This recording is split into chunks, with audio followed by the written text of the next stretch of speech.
যে বাংলাদেশটাকে চালাইতেছেন আপনারা তিনজন, যে সমন্বয়ক উপদেষ্টা পরিষদে আছেন সেই তিনজন এবং আপনি এবং জনাব হাসনাত আব্দুল্লাহ, আপনারা পাঁচজন যদি ধরে নেই তাহলে এই যে কি জানি বলে নাগরিক কমিটির জনাব পাটোয়ারি, জনাব আক্তার, তারাও কিছুটা সরকার চালাচ্ছেন। আপনারা সব জায়গায় সালিশ মোকদ্দমা করতেছেন, আপনাদের কথায় আপনারা বদলি করতেছেন, আপনাদের কথা আমি যা শুনি আর কি, এইগুলি কি মিথ্যা?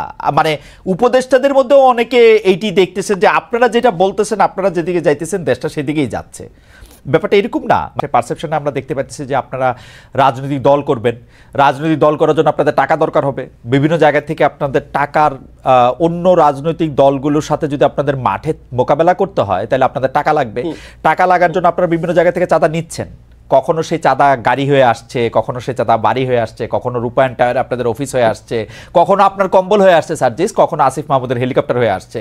তো ওই যে চাঁদার অংশটুকু আপনারা পাচ্ছেন, সেটা পাইতে হলে আপনাদের তো কিছু না কিছু কাজ করে দিতে হবে। সেই কাজগুলিও আপনারা করতেছেন। এইটা হচ্ছে পারসেপশন, এটা হচ্ছে আপনাদের বিরুদ্ধে অভিযোগ। যদি আপনি বলেন বা কেউ কেউ এটা অভিযোগ হিসেবেও দেখতে চান না, কেউ কেউ মনে করেন যে এটা ঠিকই আছে, এটা নিয়ে আমরা আপনার সাথে একটু কথা বলবো। আপনারা নির্বাচন চান না, এটাই আমাদের ম্যান্ডেট, সেইটা একটা আওয়ামী প্রবণতা এবং অন্যান্য আওয়ামী প্রবণতাও আপনাদের মধ্যে দেখেছেন কিনা। আমি ওই প্রশ্ন করেছিলাম যে আপনাদের কাজ মাঝে মাঝে আমার কাছে খুবই আওয়ামী লীগের মতো মনে হয়। পুরো ব্যাপারটা ধরে যদি একটু বলেন। যেমন ভাই এক্সাম্পলটা দেন, আপনার লাস্ট কথার একটা যে এক্সাম্পল। যেমন আওয়ামী লীগও পছন্দ করতো না তাদের বিরুদ্ধে কোনো কিছু লেখা হইলে, আওয়ামী লীগ কোনোদিন পছন্দ করতো না তাদেরকে কেউ সমালোচনা করলে, আওয়ামী লীগ খুবই বিভিন্ন জায়গায় গিয়ে এই হুমকি দিত আমরা যেটা বলবো সেইটাই হবে। আওয়ামী লীগ বলতো যে ভোটের দরকার নাই, উন্নয়ন আসে। এই সরকারের মধ্যে থেকে অনেকে বা এই সরকারের সমর্থক অনেকে এটা বলতে চায় যে নতুন করে নির্বাচনের দরকার নাই, আগে আমরা সংস্কার করব, আমাদের এইটাই ম্যান্ডেট, গণ অভ্যুত্থানই আমাদের ম্যান্ডেট। তারপরে বিভিন্ন সময় বিভিন্ন জায়গায় যে একটা আছে না, একটা তর্জনী উঁচায়া, তর্জনী নির্দেশ করা, উই আর দে করা, এইটা আওয়ামী লীগের যে জায়গা থেকে আমরা যেই 15 বছর যে রক্তাক্ত অভিজ্ঞতার বা যে বিভ্রান্তির মধ্যে আমরা ছিলাম, যে বঞ্চনার মধ্যে আমরা ছিলাম, সেটাও আমরা আসলে অনেক সময় আমি প্রত্যক্ষ করি। আপনি চাইলে আপনারা আমি আলাদা আরো অনেক উদাহরণ দিতে পারি আর কি। এখন একটা ভাই শোনেন, একটা জিনিস আপনাকে বলি, সবচেয়ে বড় কথাটা হচ্ছে আমি আপনার একটা কথার সাথে সম্পূর্ণ দ্বিমত করি এবং এই কথাটা আমার কাছে মনে হয়েছে খুবই জেনারেলাইজড একটা কথা। আপনি একটা কথা যেটা রনি ভাইকে বলছেন যে আওয়ামী লীগের দেয়া ছাঁচে বৈষম্য বিরোধী ছাত্র আন্দোলন চলতেছে। ভাই একটা কথা আপনাকে স্পষ্ট করে বলি, সবচেয়ে বড় কথা হচ্ছে বৈষম্য বিরোধী ছাত্র আন্দোলন কোন একজন স্টুডেন্ট কোন একটা কাজ করছে, কোন একজন সাধারণ নাগরিক একটা কাজ করছে, বৈষম্য বিরোধী ছাত্র আন্দোলন নাম ভাঙায় করছে, সমন্বয়ক শব্দটা নাম ভাঙায় করছে, তার মানে সেই দায় এই বৈষম্য বিরোধী ছাত্র আন্দোলন নিবে, এটা কোনোদিন হইতে পারে না। আমরা আমাদের জায়গা থেকে সবচেয়ে বড় যে জিনিসটা দেখছি যে এই পুরো যে আপনি যে সিস্টেমটার কথা বলতেছেন, কালচারটার কথা বলতেছেন, এইটা বৈষম্য বিরোধী ছাত্র আন্দোলন বলতে আপনারা যাদেরকে চেনেন ফেস হিসেবে এই মানুষগুলো এটার জন্য সবচেয়ে বেশি স্ট্রাগল করে যাইতেছে। এই পুরো বাংলাদেশের নতুন যে সংস্কার প্রক্রিয়া, এটার জন্য সবচেয়ে বেশি স্ট্রাগল করে যাইতেছে।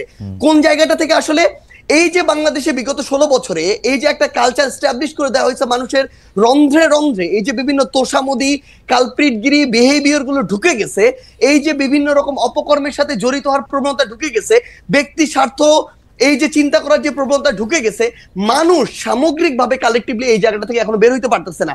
মানুষ এখন প্রত্যেকদিন 100টা তদবির নিয়ে আসে। মানুষ এখনো তাদের জায়গা থেকে নিজেরটা দেখে শুধুমাত্র যে আমি ট্রান্সফার নিয়ে আজকে যদি ভোলা থেকে ঢাকায় যাই আমার ফ্যামিলি একটু ভালো থাকবে, কিন্তু ঢাকার যে ফ্যামিলিটা বরিশালে যাবে তার কি হলো সেটা মানুষ চিন্তা করে না। আপনি যদি আজকে দেখেন এই পুরো বাংলাদেশের যে রাজনৈতিক দলগুলো, এই দলগুলো বিগত অর্ধ শতাব্দী ধরে যেই পলিটিক্যাল কালচারটা প্র্যাকটিস করে আজকের এই অবস্থানে আসছে, এই অভ্যুত্থানের পরও ওই পলিটিক্যাল কালচার থেকে ওই পলিটিক্যাল দলগুলো বের হইতে পারে না, তার রাজনৈতিক নেতৃবৃন্দ বের হইতে পারে না। ভাই শেষ করে একটু শেষ করি ভাই। ভাই আমরা তো চোখের সামনে থেকে দেখতেছি, আপনাকে বলি ভাই, আপনি তো বাইরে থেকে দেখতেছেন, আমরা চোখের সামনে থেকে দেখতেছি। আপনাকে বলি আজকে এই যে এত এত রক্তের উপরে দাঁড়িয়ে, খুনের হত্যার উপরে দাঁড়িয়ে, লাশের উপরে দাঁড়িয়ে এই যে সরকার, আমরা তো সরকার সরাসরি নাই, কিন্তু আমরা সরকারকেও দেখতে পাচ্ছি, মাঠকেও দেখতে পাচ্ছি। আমাদের সবচেয়ে বড় যে সুবিধাটা হয়েছে, মানুষের না আসল চরিত্রটা আমরা দেখতে পাচ্ছি। বড় বড় রাজনীতিবিদ, বড় বড় সুশীল, বড় বড় শিক্ষাবিদ, বড় বড় মিডিয়া ব্যক্তিত্ব, এগুলো আপনার সামনে যতটা ভদ্র যেভাবে প্রেজেন্ট করে, ভিতরে এক একটা কালপ্রিট এবং ভণ্ড।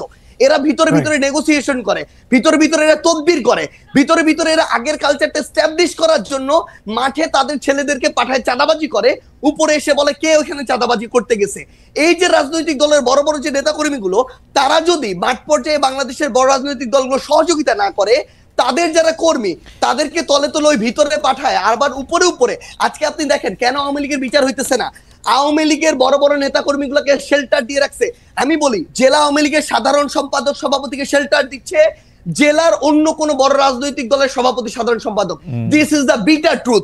এই শেল্টার দিতেছে টাকার বিনিময়ে, এই শেল্টার দিতেছে ম্যান পাওয়ারের বিনিময়ে, অথবা এটা চিন্তা করতেছে আজকে থেকে 5-10 বছর পরে তার যদি খারাপ সময় আসে সে তাকে শেল্টার দেবে। একটু জাস্ট সেইটা ফিনিশিংটা দেন। আচ্ছা ফিনিশিংটা দেন। তো সবচেয়ে বড় কথাটা হচ্ছে বৈষম্য বিরোধী ছাত্র আন্দোলন বলতে যে 3 জন ওইখানে সরকারি উপদেষ্টা কিংবা মাঠে যারা আছে অ্যাকচুয়ালি যারা স্পিরিটটাকে ধারণ করে, ভাই 5 তারিখের পরে বৈষম্য বিরোধী ছাত্র আন্দোলন হইছে নতুন করে এই সংখ্যাটা বেশি, তারা এই নাম ভাঙায় খাইতেছে আরো বেশি।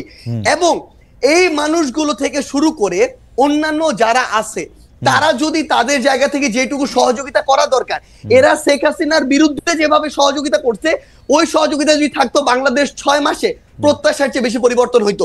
কিন্তু সবচেয়ে বড় সমস্যা হচ্ছে আমরা তো সামনে থেকে ওইখানে থেকে ফেসটা পরিচিত হয়ে যাওয়ার কারণে সবকিছু আমাদের কাছে আসে, প্রাণপণ চেষ্টা করে। ভাই আমাদের তো পালাবার পথ তাই, আমরা যেদিকে যাই ঝুলাবে, এটা হচ্ছে রিয়েলিটি ভাই।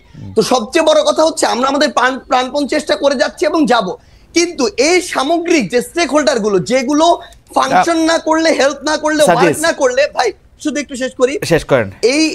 এই যে বিষয় সামগ্রিক যে স্টেক হোল্ডার গুলো এগুলো তো বিগত কালচার গুলোর সাথে অতপ্রতভাবে জড়িত এবং সহযোগী।